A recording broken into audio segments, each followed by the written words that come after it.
اور اولاد ملنے کے بعد اولاد کو ایک دیندار ایک اچھے ماحول فراہم کرنا، یہ بھی ابراہیمی سنت ہے۔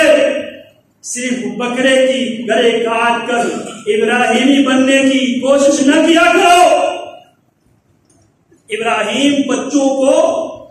بیت اللہ کے دیواروں کے پاس لے کر آتے ہیں، دیوار غیر ذی زرع عند بیتک المحرم۔ میں اپنی اولاد کو اولاد کو مسجد سے اللہ میں نے جوڑ دیا ہے۔ آج ابراہیمی سنت پر عمل کرنے والے کتنے باپ ایسے ہیں جس نے اولاد کو مسجد کے ساتھ جوڑا یا جوڑنے کا اس کا کوئی پروگرام ہو۔ لاکھوں کی قربانیاں تو کرتے ہیں لیکن کبھی یہ قربانی دینے کے لیے تیار اولاد کی تربیت دین کی بنیاد پہ، توحید کی بنیاد پہ تربیت بھی کرتے ہیں، اور وہ تربیت بھی تاریخ کا ایک اہم ترین سبق ہے، جس کو غالب نپال نے کہا تھا یہ تو فیضان نظر تھی یا کہ مکتب کی کرامت تھی، سکھائے جس نے اسماعیل کو آداب فرزندی، یا ابت افعل ما تؤمر ستجدنی انشاء اللہ من الصابرین فلما اسلما وتله للجبین ونادیناه ان یا ابراہیم قد صدقت الرؤیا انا كذلك نجزی المحسنین۔ ابراہیمی سیرت سے یہ بھی سبق لیا کرو، اولاد کو عقیدے کی بنیاد پر اولاد کی تربیت کرنا، اور اس تربیت پر بھروسہ کر کے بیچنا یہ بھی حماقت ہے۔ ابراہیم تربیت بھی کرتے ہیں، اور ابراہیم اولاد کو عقیدہ توحید پر قائم و دائم رکھنے کے لیے اللہ سے دعا کرتے ہیں، وَاجْنُبْنِي وَبَنِيَّ أَن نَّعْبُدَ الْأَصْنَامَ، اللہ مجھے بھی اور میری اولاد کو بھی بت پرستی سے بچا لے۔ آج بحیثیت باپ ہم کس حد تک اولاد کو ابراہیمی ماحول فراہم کرنے کی کوشش کی ہے، یا ہمارے مستقبل فیوچر پلان میں مستقبل کی منصوبہ بندی میں کیا یہ بات شامل ہے، یا محض دنیا کو دکھانے کے لیے، دنیا میں جعلی ناموری کے لیے، جی فلانا نے 10 قربانیاں کی، فلانا کی جو بیل بہت ہی مضبوط بہت ہی خوبصورت تھا، یہ جھوٹ ہے۔ لن ينال الله لحومها ولا دماؤها ولكن يناله التقوى منكم۔ ابراہیمی بننے کے لیے سچا ہونا ضروری ہے۔ ابراہیم علیہ السلام اولاد و عقیدہ توحید کی روشنی میں ماحول بھی فراہم کرتے ہیں، تربیت بھی کرتے ہیں، اور اس کے باوجود بھی اولاد کے لیے فکر مند ہوتے ہیں۔ ذرا بتائیے ہم میں سے کتنے لوگ ہیں جس نے اولاد کے لیے اس حوالے سے دعا کی، جن کو حج اور عمرے کی بھی توفیق ملتی ہے، وہ بھی وہاں پر جا کے اولاد کی دنیا اچھی بنانے کے لیے دعا کرتے ہیں، لیکن اولاد کے عقیدے کی اصلاح کے لیے بہت کم ایسے لوگ ہوں گے جو دعا کرتے ہیں۔ وَاجْنُبْنِي وَبَنِيَّ أَن نَّعْبُدَ الْأَصْنَامَ، اللہ مجھے اور میری اولاد کو بت پرستی سے، قبر پرستی سے، جھوٹی پرستی سے، داغا پرستی سے، توہم پرستی سے اللہ مجھے بھی بچائے، میری اولاد کو بھی بچائے۔ اور کتنے لوگ ہیں جس نے اولاد کو مسجد کے ساتھ جوڑا ہو۔ ابراہیم دعا کرتے ہیں رب اجعلنی مقیم الصلاۃ ومن ذریتی ربنا وتقبل دعا۔ یہ ابراہیم کی سیرت ہے علیہ السلام،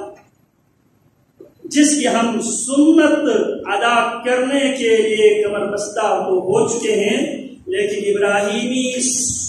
سیرت سے سبق لینے کے لیے آج بھی ہم تیار نہیں۔ جو ہماری ماضی ہے، ماضی پہ ہمیں توبہ تائب ہونے کی ضرورت ہے، اللہ سے توبہ استغفار کرے، توبہ کا مطلب ہے، توبہ کا تعلق ماضی سے بھی ہے، حال سے بھی ہے اور مستقبل سے بھی، پاسٹ پریزنٹ فیوچر دونوں سے تعلق رکھتا ہے، دونوں سے تینوں سے تعلق رکھتی ہے توبہ۔ ماضی کے حوالے سے اللہ جو پاسٹ میں مجھ سے جو مسٹیک ہوئی ہے، جو غلطی ہوئی، اللہ مجھے اس پر شرمندگی ہے، ندامت ہے، افسوس۔ اور حال، یا اللہ آج بات سمجھ میں آئی ہے، آج سے میں عملی میدان میں اتروں گا۔ اور پاسٹ میں یا اللہ جو غلطیاں پہلے میں کر چکا ہوں، اللہ فیوچر میں اس غلطی کو ریپیٹ نہیں کروں گا، یہ ہے توبہ۔ آئیے مسلمانوں، دنیا کے 10 افضل ترین دنوں میں سے اب 2-3 دن رہ گئے ہیں، ان دنوں میں توبہ دائم ہو جائیے، اللہ رب العالمین سے عقیدہ ابراہیمی کی توفیق بھی مانگیے، منہج ابراہیمی کو اپنانے کی بھی کوشش کیجیے۔ جو غلطیاں ہم سے ہوئی ہے ان غلطیوں پر افسوس کرتے ہوئے ان غلطیوں سے فوری طور پر اپنے آپ کو دور کرنے کی کوشش کیجیے، اور مستقبل میں ان غلطیوں کو ریپیٹ نہ کرنے کی پکے عزم اور ارادے کے ساتھ اس عشرے کو الوداع کرنے کی کوشش کیجیے، تب ہماری وہ قربانی قبول ہوگی۔ تو آنے والے دنوں میں دنیا کے سب سے افضل ترین دن یوم النحر، یوم عرفہ آنے والے ہیں، ان دنوں کو غنیمت جانیے، اللہ رب العالمین سے گڑ گڑا کر دعا بھی مانگیے، اللہ ابراہیم علیہ السلام کی سنت پر عمل کرنے کی بھی توفیق عطا فرمائے، اللہ ابراہیم کی سیرت کو اپنانے کی بھی توفیق عطا فرمائے، اللہ ابراہیم علیہ السلام کے منہج تربیت کو منہج تربیت بنانے کی بھی توفیق عطا فرمائیے۔ اور جو ذی الحج کے 9 ذی الحج کے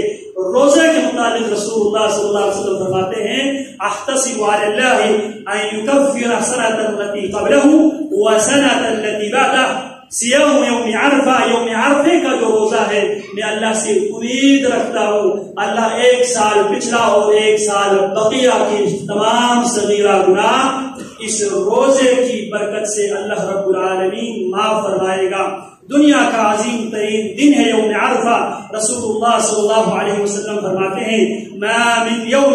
اکثر من ان یأتیک اللہ فیہ عابدا من النار من یوم عرفہ وانہ لیدنو ثم یباہی بہم الملائکہ فیقول ما اراد ہؤلاء۔ یوم عرفہ والے دن اللہ کثرت کے ساتھ لوگوں کو جہنم سے آزادی کا پروانہ جاری کرتا ہے۔ تو آئیے روزہ رکھ کر اپنے جو سابقہ زندگی سے توبہ طائب ہو کر اس سال یوم عرفہ والے دن جن خوش نصیب انسانوں کو رب العالمین جہنم سے آزادی کا پروانہ جاری کرنے والا ہے، آئیے کوشش کیجیے ان خوش نصیبوں میں اللہ مجھے بھی، آپ کو بھی، ہم سب کو شامل کیجیے۔ لیکن یہ صرف خواہشات کی بنیاد پر شامل نہیں ہو سکتی، عملی بنیادوں پر عملی میدان میں قدم رکھنا ہوگا، آباء و اجداد کے عقائد و نظریات کو ٹھکرانا ہوگا، ابراہیمی عقائد و نظریات کو اپنانا ہوگا، اور قربانی